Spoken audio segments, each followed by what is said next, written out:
With all that makeup, the dark hair, the pale features, Charlotte was reminded of a curious little raccoon. "Don't know yet," she answered. "I haven't decided." She stopped in front of the fudge, her gaze going back and forth between items inside the display. "The blackberry fudge is particularly delicious today, if I do say so myself," Charlotte said helpfully after a moment. "It's one of my better batches." The girl looked from the silky fudge to Charlotte. "You made it? For real?" Charlotte had to smile at the disbelief in her voice. "Cross my heart. The brand name candy in my store comes from a distributor, but Sugar Rush produced everything in this display case." She didn't try to keep the pride out of her voice. She had every reason to be happy at the success of Sugar Rush. She had built up the gourmet candy store from nothing to become one of the busiest establishments in the resort town of Hope's Crossing, Colorado. She had 2 other full-time employees and 4 part-time, and might have to expand that in the future, given the rapid growth in her online orders. "Wow, that looks like a ton of work." It can be. She loved the candy-making part, but hated the inevitable accounting required in running a small business. It's interesting work, though.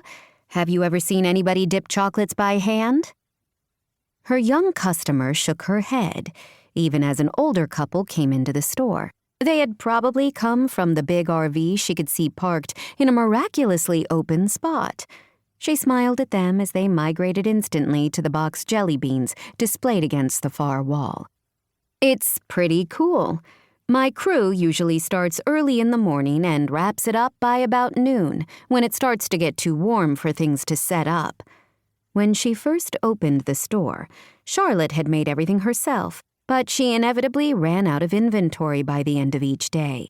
Now she had 3 people who came to her back kitchen before 6 a.m. to hand-dip the sweets.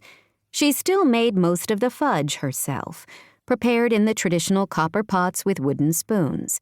"You're welcome to come watch," she said. "Are you staying in town long?" "I really hope not," the girl muttered fervently, her expression dark. "Oh, ouch," Charlotte smiled. "Some of us actually choose to live in Hope's Crossing, you know. We like it here." The girl fiddled with the strap on her messenger bag, adorned with buttons and pins. "Sorry," she mumbled. "I'm sure it's a nice town and all, but nobody asked me if I wanted to move here. Nobody cares what I think about anything." Sympathy welled up inside Charlotte. She knew very well what it was like to be this age, feeling as if her life was spinning completely out of her control. Who was she kidding? She had spent most of her life feeling out of control. "So you're moving here. Welcome. You know, you might discover you really like it. Stranger things have happened." "I doubt that." "Give it some time. Talk to me again after you've been in town a few weeks. I'm Charlotte, by the way. Charlotte Caine. Peyton," the girl offered, and Charlotte had the strange feeling the omission of her last name had been quite deliberate. The fairly unusual first name struck a chord somewhere in her subconscious, but she couldn't quite place where she might have heard it before. "Would you like to sample a couple flavors so you can choose?" "Is that okay?" "Sure. We give customers sample tastes all the time. It's quite sneaky, actually. One taste and I've generally hooked them." Small pieces of the different variations of fudge were arranged in a covered glass cake tray on the countertop.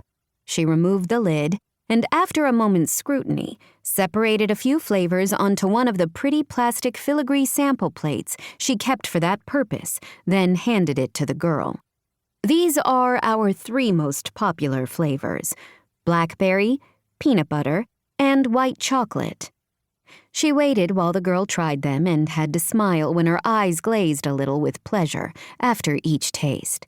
She loved watching people enjoy her creations, even though she hardly tried them herself anymore, except to test for flavor mixes. "These are so good. Wow." "Thanks. I'm glad you like it." "No, seriously good. I don't know which to choose. It's all so yummy." "See why the samples are..."